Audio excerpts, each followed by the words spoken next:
गणनायकाय गणदैवताय गणाध्यक्षाय धीमहि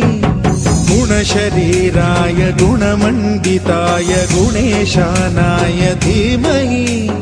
गुणातीताय गुणाधीशाय गुणप्रविष्टाय धीमहि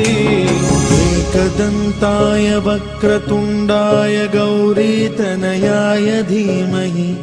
गजेशानाय भालचन्द्राय श्रीगणेशाय धीमहि